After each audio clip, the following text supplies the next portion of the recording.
ইতিহাসে সবচেয়ে কঠোর নিষেধাজ্ঞা আমেরিকার তৈরি নিরেট প্রযুক্তিগত দেয়াল। লক্ষ্য ছিল একটাই, পুতিনের সামরিক মেরুদণ্ড চূর্ণ করে দেওয়া। কিন্তু সমস্ত সমীকরণ ওলটপালট করে দিয়ে ওয়াশিংটন আর ব্রাসেলসের নাকের ডগায় মস্কোর আকাশে একের পর এক গর্জে উঠছে ক্রেমলিনের সবচেয়ে ভয়ঙ্কর বাজি সুপার ফ্ল্যাঙ্কার SU-35S।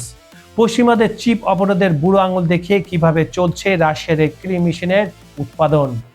ভ্লাদিমির পুতিনের এই ভয়ঙ্কর তুরুপের তাসকে তবে বদলে দিচ্ছে ইউক্রেন যুদ্ধের ভাগ্য।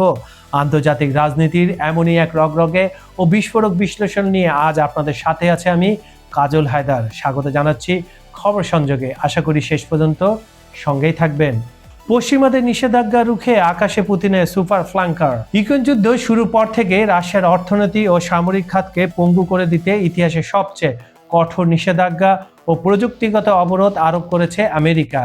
ইউরোপীয় ইউনিয়ন সহ পুরো পশ্চিমা বিশ্ব লক্ষ্য ছিল স্পষ্ট, মস্কোর আধুনিক যুদ্ধাস্ত্র তৈরির চেইন ভেঙে দেওয়া এবং আন্তর্জাতিক বাজারে রুশ অস্ত্রের আধিপত্য ধূলিসাৎ করা। কিন্তু বাস্তব চিত্র সম্পূর্ণ ভিন্ন এক বার্তা দিচ্ছে। সমস্ত অর্থনৈতিক চাপ ও চিপ প্রযুক্তি নিষেধাজ্ঞা পাশ কাটিয়ে মস্কোর আকাশে একের পর এক গর্জে উঠছে ক্রেমলিনের অন্যতম সেরা বাজি ভয়ঙ্কর SU-35S ফাইটার জেট। ওয়াশিংটন থেকে ব্রাসেলস পর্যন্ত পশ্চিমা নীতি নির্ধারকদের কপালে চিন্তার ভাঁজ বাড়িয়ে ভ্লাদিমির পুতিন যেন স্পষ্ট বার্তা দিচ্ছেন, রাশিয়া থামেনি, বরং আরও ভয়ঙ্করভাবে প্রস্তুত হচ্ছে। সামরিক পরিভাষায় SU-35S-কে বলা হয় চতুর্থ প্লাস প্রজন্মের একক আসন বিশিষ্ট 2 ইঞ্জিন চালিত বহুমুখী বা মাল্টিরোল যুদ্ধবিমান। পশ্চিমা বিশ্বে এটি সুপার ফ্ল্যাঙ্কার নামেও পরিচিত। আকাশ যুদ্ধের ইতিহাসে এটিকে অন্যতম সেরা এবং অত্যন্ত চটপটে মানে সুপার ম্যানিউভারেবল বিমান হিসাবে গণ্য করা হয়। এর দুটি শক্তিশালী স্যাটার্ন AL-41FAS ইঞ্জিন বিমানটিকে ঘন্টায় সর্বোচ্চ প্রায় 2700 কিলোমিটার, শব্দের চেয়ে দ্বিগুণেরও বেশি গতিতে ছুটতে সাহায্য করে। শুধু গতি নয়, এর রাডার এবং এভিওনিক্স সিস্টেম বহুদূর থেকে শত্রুর অবস্থান নিখুঁতভাবে শনাক্ত করতে পারে। এই যুদ্ধ বিমানটি একই সাথে একাধিক জটিল মিশন পরিচালনায় সক্ষম। আকাশ সীমা দখল করা, শত্রুপক্ষে আধুনিক ড্রোন প্রতিরোধ, স্থল ও নৌভাগে সুনির্দিষ্ট ও নিখুঁত দূরপাল্লার হামলা চালানো এবং শত্রুর সীমানার গভীরে প্রবেশ করে গোয়েন্দা তথ্য সংগ্রহের মতো কাজে এটি অতুলনীয়।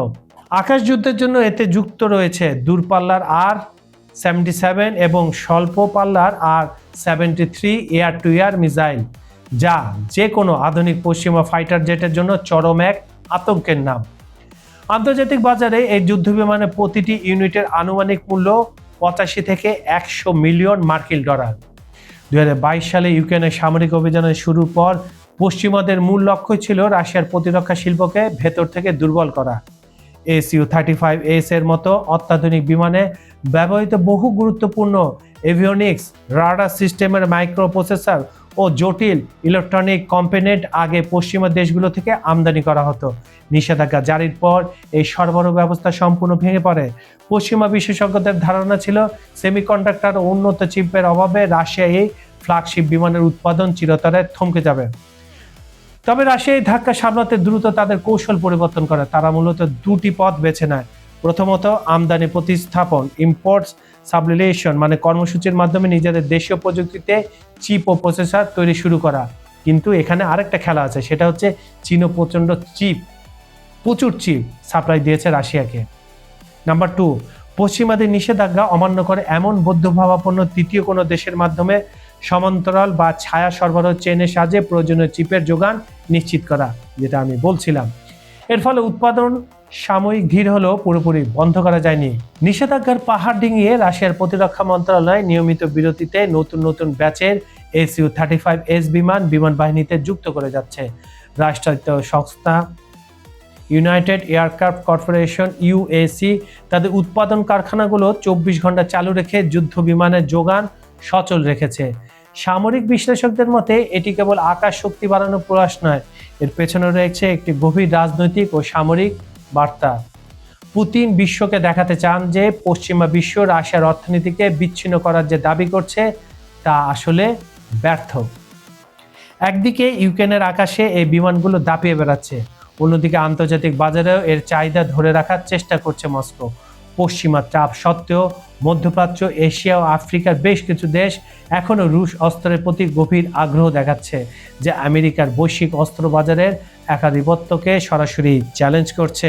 এছাড়া চীনের অস্ত্র তো রয়েছে, তাই মার্কিন যুক্তরাষ্ট্রের অস্ত্র বেচাকেনা ধীরে ধীরে কমে যাচ্ছে। আন্তর্জাতিক নিরাপত্তা, রাশিয়ার এই সামরিক অগ্রগতি শুধু প্রযুক্তিগত প্রতিযোগিতার মধ্যেই সীমাবদ্ধ নেই, বরং এটি বৈশ্বিক শক্তির ভারসাম্যেও নতুন প্রশ্ন তুলছে। ওয়াশিংটন এবং ন্যাটোর সামরিক সদর দপ্তর ব্রাসেলসে এখন নতুন করে উদ্বেগ বাড়ছে, কারণ Su-35S এর মতো যুদ্ধবিমান যদি রাশিয়া ক্রমাগত তৈরি করতে পারে, তবে ইউক্রেনকে আকাশ প্রতিরক্ষায় প্রতিনিয়ত ব্যাকফুটে থাকতে হবে। দীর্ঘমেয়াদে রাশিয়ার এই অর্থনৈতিক ও প্রযুক্তিগত সহনশীলতা আন্তর্জাতিক রাজনীতিকে আরও মেরুকরণের দিকে ঠেলে দিচ্ছে। নিষেধাজ্ঞা যে পরাশক্তিদের সাময়িক আকাঙ্ক্ষা দমাতে সবসময় কার্যকর নয়, রাশিয়ার এই যুদ্ধবিমান উৎপাদন তার এক জ্বলন্ত প্রমাণ। এই পরিস্থিতি ভবিষ্যতে আন্তর্জাতিক নিরাপত্তা নীতি পুনর্নির্ধারণে এবং বৈশ্বিক ও ভূ রাজনীতিতে আরও দীর্ঘমেয়াদী জটিলতা তৈরি করবে বলে ধারণা করা হচ্ছে।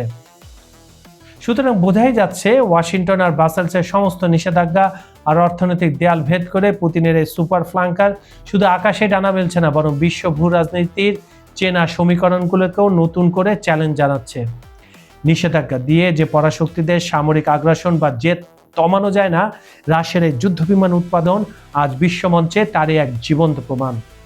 তবে যুদ্ধক্ষেত্রের উত্তাপ জলবায়ু বা বিশ্ব অর্থনীতিতে কতটা গভীর ক্ষত তৈরি করবে, সেটাই এখন দেখার বিষয়।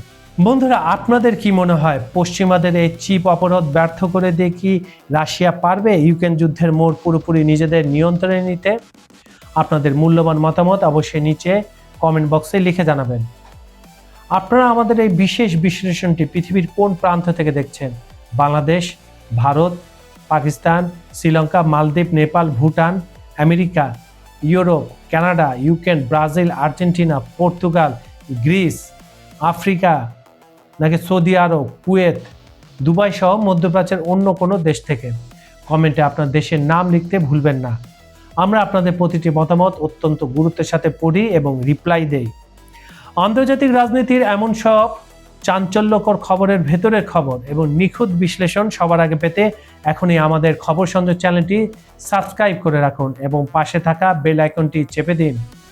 আমাদের চ্যানেলে যে কোনো ধরনের বিজ্ঞাপন বা প্রমোশনের জন্য ডেসক্রিপশন বক্সে দেওয়া নাম্বারে সরাসরি যোগাযোগ করতে পারেন।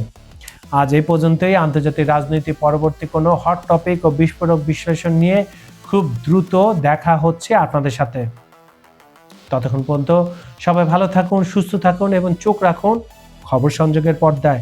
আমি কাজল হায়দার আজকের মধ্যে বিদায় নিচ্ছি। আল্লাহ হাফেজ, সবাইকে ঈদ মোবারক।